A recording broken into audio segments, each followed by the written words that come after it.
आहा खुसखुशीत अशी हे बघा तिखट पुरी आहे. काय दिसतात बघा, एकूण एक पुरी मस्त अशी टुमटुमित फुगली की नाही. वा वा वा वा वा, क्या बात आहे. बरं तुम्हाला सांगते, ही तिखट पुरी करताना मस्त एक सिक्रेट टिप आहे. तुम्हाला कोणीच सांगितली नसेल याची खात्री मी तुम्हाला देते, पण यामुळे पुऱ्या अशा मस्त खुसखुशीत खस्ता होतात आणि मस्त 8-10 दिवस जरी ठेवल्या ना तरी अजिबात मऊ पडणार नाही, अशा या भारी होतात. नमस्कार, मी मधुराज रेसिपीमध्ये तुम्हा सर्वांचं खूप खूप खूप मनापासून स्वागत. आषाढ तळणी चालू आहे, पुऱ्या तेलकट होऊ नये, खुसखुशीत व्हाव्या, खूप साऱ्या टिप्स आहेत. व्हिडिओ बघा. नवकोर करकरीत चॅनल आहे, सबस्क्राईब केल्याशिवाय इकडे तिकडे जाऊ नका. सगळ्यात आधी खुसखुशीत पुरीसाठी सिक्रेट काय ते बघूया. चला, ही पुरी करण्यासाठी सगळ्यात आली आणि पहिली आणि महत्वाची स्टेप म्हणजे रवा फुलवून घ्यायचा. रवा फुलवून घ्यायचा म्हणजे पुरी अशी खुसखुशीत आणि खस्ता होते, तुम्हाला सांगते. आणि अजिबात तेलकट होत नाही. 3-4 दिवस जरी ठेवले तरी आहे तशी राहते. अर्धा कप बारीक रवा, यामध्ये 1 कप पाणी घालायचं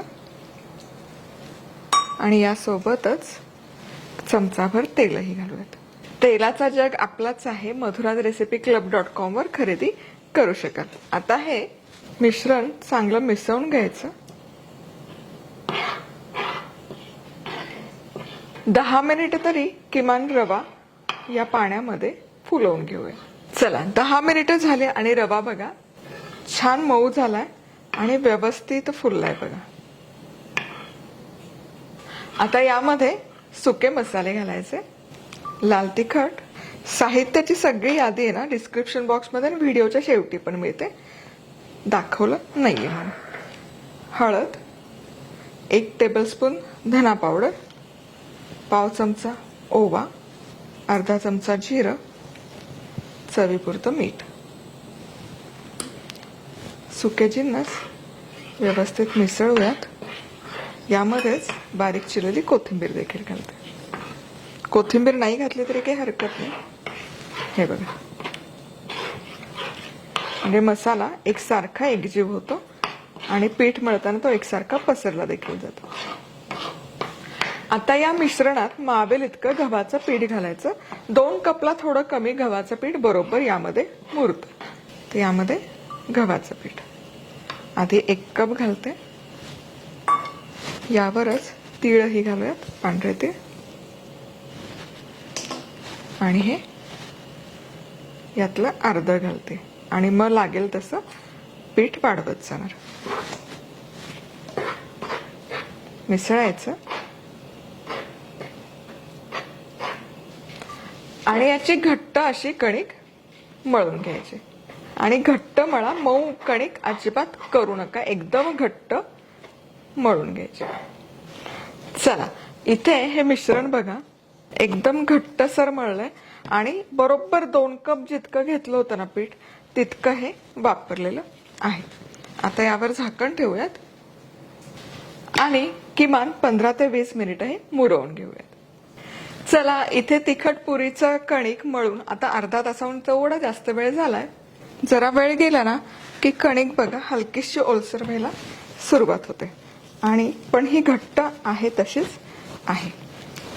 आता काय करूयात, यातून एक उंडा घेऊयात. हे असा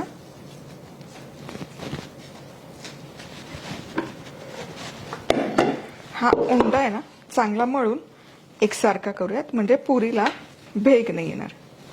त्यामुळे जो उंडा तुम्ही लाटणार आहात ना तो असा एकसारखा करून घेणं गरजेचं आहे. घट्ट ठेवलं ना की पुरी कशी खुसखुशीत व्हायला मदत होते, म्हणून हे घट्टच ठेवायचं.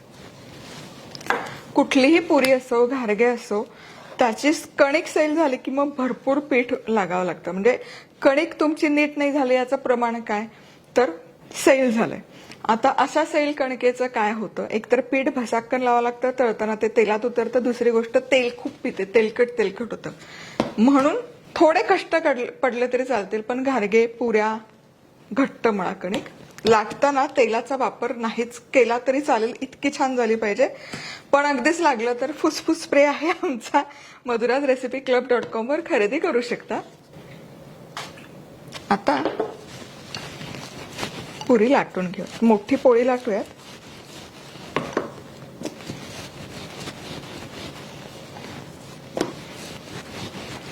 आणि अगदी पापडीसारखी पातळ नाही करायची, हलकीशी जाड ठेवत, म्हणजे पुरी फुगायला मदत होईल. पण खूपही जाड नको, नाहीतर पुरी पुन्हा तेलकट होते. लाटायला थोडे कष्ट पडतात कारण कणिक घट्ट आहे. आता छान अशी लाटून झाली, खूप जाड नाहीये बघा आणि खूप पातळी नाही. हे बघा थिकनेस. आता एखादी वाटी घ्यायची, म्हणजे सगळ्या पुऱ्या एकसारख्या होतील. क्या बात आहे, मस्त. आता या लाटलेल्या पुऱ्या एका डिश मध्ये काढते. जी बाजू लाटली ती बाजू खाली. आणि हे पीठ अगदीच कोरडं आहे म्हणून यावर एक असं सुती कापड पसरवून ठेवते. चला आता सगळ्याच पुऱ्या लाटून आणि करून घेते.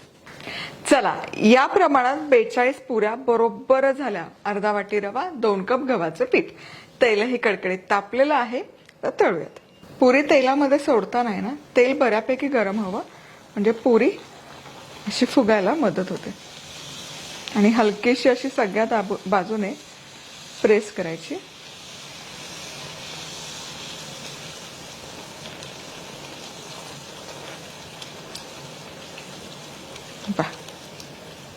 बघा सुंदर फुगली. आणि आपण नेहमी पुरी करतो की नाही, एक बाजूच तळतो की नाही, तसंच या पुरीचं पण एक बाजू एका वेळेसच तळायची. आहा हा, काय खरपूस झालीये बघा, क्या बात आहे. आता ही काढूयात आणि जाळीवर नाहीतर असं टिश्यू पेपरवर ठेवायची.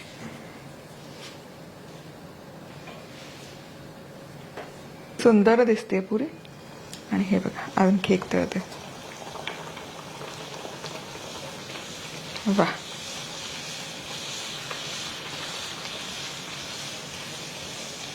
वा वा,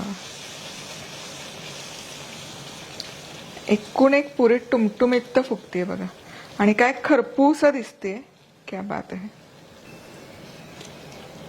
आणि एक बाजू एक वेळेसच तळायची, जसं मी आधी सांगितलं तसं.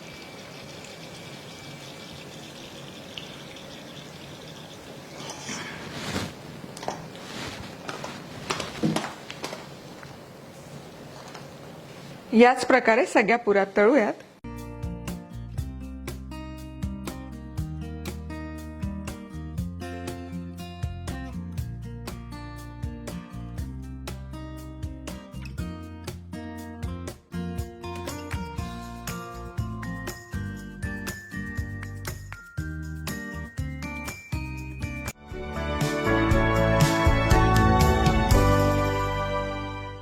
आणि आता या खुसखुशीत पुऱ्या हवाबंद डब्यामध्ये ठेवल्या तर 8 ते 10 दिवस छान टिकतात. अजिबात त्याला बुरशी लागत नाही आणि खुसखुशीतपणा पण छान त्याचा टिकून राहतो. पण इतकं छान माल असेल ना तर कोणी ठेवत नाही, तुम्हाला खरंच सांगते.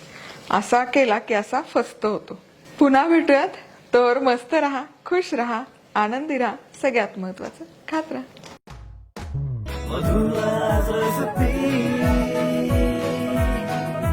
मधुराज रेसिपी, महाराष्ट्राची अस्सल चव.